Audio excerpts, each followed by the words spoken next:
Redskins travel to the Meadowlands to face the Giants tonight on Thursday Night Football. I might be a little bit excited. Washington is 1-1 this season, and New York is winless at 0-2. We asked you guys earlier in the show to vote on Twitter which team will have the better season. The results are in. 56% say the New York Giants. Mark Schler this year, our Super Bowl champ, who's shaking his head. He played 6 years with the Redskins, so I don't know if that has something to do with it. How are you, Mark? Just further proving the point that most people on Twitter are idiots. 56% choose the Giants.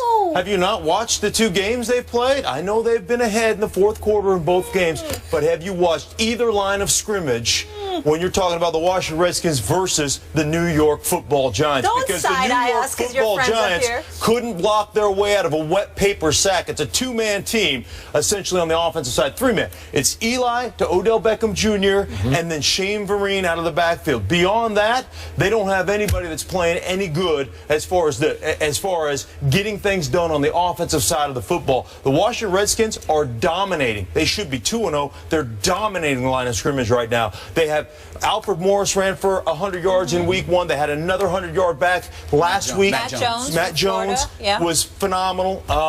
I'm telling you what, as long as they don't turn the ball over, their defense is playing great. I think they're number 1 in the league as far as yards concerned on the defensive side and on the offensive side. They've been great. I mean, flat out great. And the bottom line is you control the line of scrimmage in this. We get all this. We talk about periphery players, and we talk about receivers and quarterbacks, and we talk about running backs, and we get all Twitter-pated over all those things. Bottom line, you don't control the line of scrimmage in this league, you don't win. And the Washington Redskins are flat out dominating the line of scrimmage right now. So to be clear, the Redskins will have the better season. There's no question the Redskins will have a better season. They're a better football team. All right. Right now, they are a better football team. By the way, don't you read on Twitter what people write back to you? All the time, yeah. That's what I thought. So why would you waste your time? Just a question. I don't know. What, with Twitter? Reading? Yeah. Why would you read what they say if they're all Because they entertain me. Okay. I'm very entertained by all the hate that comes my way. I love it. Bring it on. I've got thick skin. I can handle it. There's no virgin meat on this behind. No, it's hater. Yeah. Haters. I really don't have much to add. I mean, He's got your back. I just think Schlereth was just brilliant.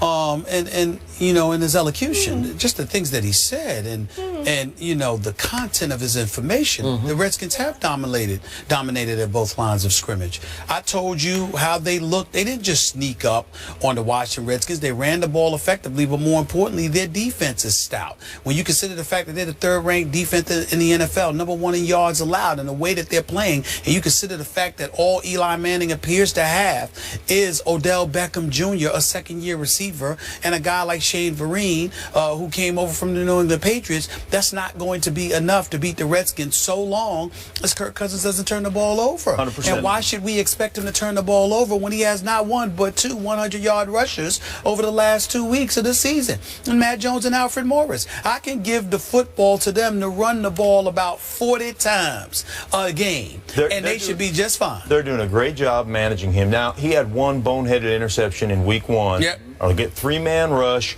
8-man drop. He moved out of the pocket to his right, and he threw it into the flat, a lollipop into the flat, and I think Brett Grimes picked it off. And it was just like one of those, like, dude, what are you doing? Beyond that, last week, the guy was great, controlled the tempo of the game, threw it to his tight ends on the crossing routes. He just made smart plays. I think he had 203 yards passing, something of that nature. Yes. But he doesn't need to. At 1 touchdown, as long as he doesn't turn the ball over, this team will win a bunch of football games based on the way they run the ball. Give me a bunch. Which Give me a means bunch. that happens. I need to hear a bunch. If that happens, 10, 11? Well, I mean, I'm talking about, you know, my expectations, let's say 9-7. Okay. 9-7? My expectations for the Washington Redskins coming into the season, I think, are very much like your expectations. Hey, if they win 4 games, I'd be, you know, like, hey, that's where they are. They're going to win a heck of a lot more than 4 games. The way they're playing right now, they got a chance. 9? They've got a chance to win. Yeah. Is that what we're saying? They got a shot. 9. Yeah, absolutely. I need to see more, but right now, based on what I'm seeing thus far, I wouldn't surprise if they go 9-7. And as much as we've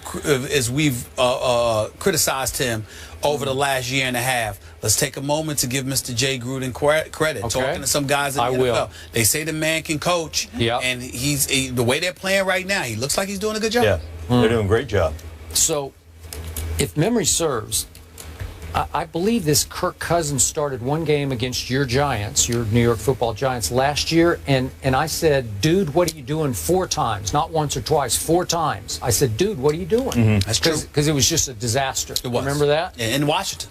Okay. It's horrible. And both times, Eli absolutely torched this pretty much this same Washington defense that's off to a very good start. And I will be the first to admit they have played better than I thought, though I must credit Mike Shanahan. He mentioned to me before the year started that this team's going to be a little better than a lot of people think. Right. He's dead right about that. And you're right about dominating the line of scrimmage, although this defense was up against a Ryan Tannehill in week 1. He knows this. I don't love him. And I thought that team was being dramatically overrated because some people picked that team to win the AFC East. That is, it was laughable then. It's more laughable now. Is that fair to say? Yeah, I even said if Tom Brady gets a 4-game suspension, they still win the East by 2 games. Fair enough. Okay, that's where I was. Okay, but even though this defense is healthier, this Redskins defense, than it was last year, Eli went crazy on them with 4 touchdown passes, then 3 touchdown passes. And Odell Beckham Jr. in the second game, the only game he played, caught 12 balls for 143 yards and 3 touchdowns. We will see more of same tonight. And I get you about what you're saying about lines of scrimmage, but I got to tell you, when you were up 10 on my Dallas Cowboys with 5 minutes to go, you have done something right in that game on opening night. That was 23-13, and you have to agree with me, they should have closed that deal. I mean, it was... Well, they should have closed the deal, but the Dallas Cowboys should have been up by 20 points. Okay. I mean, you would have, should have, could have. I mean, they were in position. The long fumble return, they had turnovers. It was one of those situations where it was almost their night. I agree. Yeah. But then you're up on the Atlanta Falcons, 20-10. A couple of minutes into the fourth quarter. That's pretty good. I don't think you can get dominated at the line of scrimmage and be up 20-10 on the Falcons. I'm just not sure of that. So they probably should have won both those games to be 2-0. I agree with you. They got issues. Now they don't have Dominic Rodgers-Cromartie tonight. Obviously, Victor Cruz can't go. And Eric Flowers, the left tackle, who's a fine young player. I like him a lot, and he's doubtful. Came out of the game last week, doubtful? He's doubtful. Yeah, I don't think he's going to play either. I got a question for you, because I'm just curious, and I don't know if you've noticed this. Last week when they played St. Louis, Redskins started 3 tight ends. Yeah. They started Reed, they started Carey and McCoy. Could you explain why that is? That is because I don't see run the football. Okay. Well, it's very much what the New England Patriots do. This is the offense in many ways that I came into in the league. With the Washington Redskins, when there was Donnie Warren and Ronnie Middleton and Terry Orr and all those guys, and it was really a 1-back, 2 and 3 tight end offense. Oftentimes, now we had the 3 receivers and the 1-backs as well. But what they're doing is very much what the New England Patriots do with their multiple tight ends formations, which is we can come in this thing out of that personnel and play it heavy. So we can basically say we're going to run it down your throat, but we're also good enough to come into those formational situations with those 3 tight ends, and we can throw it out of that because our guys can match up, and that's exactly what they're doing. Jordan Reed. That guy is playing. He can ball. He can play. As long as he's healthy, he can ball. Great football. But the thing that surprised me last week is he's locked up, and this was game plan specific. And I don't know how much you'll see of that tonight. It just depends on the team you're playing, I would assume. But they just locked up on defensive ends with their tight ends. Against the Rams, they locked up against Quinn, they locked up against Long, and they said, you know what, we can dominate the edge of the line of scrimmage just with our tight end formations, and they flat out did it. Let me tell you why I asked you that question, and I want you both to tell me if I'm wrong. I'm thinking when you got your 3 tight end set, it's not just about getting somebody to help you block, but can also pass catch for you. It's about making sure that you're basically letting everybody know you're going to restrict yourself to short yardage situations. You're not trying to look for the long ball pretty much at all. You're going to pound it with Matt Jones and Alfred Morris, and you're going to have those 3 tight ends. And I looked at it as strategizing to cushion things for Kirk Cousins and basically send the message: we're going to beat you up. Right. What you going to do about it? Am I right in saying that? That's 100% right. The other thing is in the passing game, you're going to get favorable matchups. I mean, think about week 1 against the Pittsburgh Steelers when New England loaded the box with 3 tight ends, and all of a sudden, down to the goal line in the red zone, bam, they explode out. 1 minute, they run a slant with Gronkowski, and they run a drag to Chandler. Chandler catches for a touchdown. Next time, they go right back down. They get in that same formation, bam, they explode out of it. This time, they run the fade to Gronkowski. Last week, did the exact same thing last week, and they split that out to Gronkowski's side. Chandler and Gronkowski on this side. They threw a fade on the other side to another tight end. Well, the first one you described, the first one you described is what Tom Jackson calls the rub route, correct? Yeah, that's a rub route. Yeah, was it Chandler over there? But the same formation, 3 tight ends. So they get these favorable tight end on linebacker matchups in Washington as well.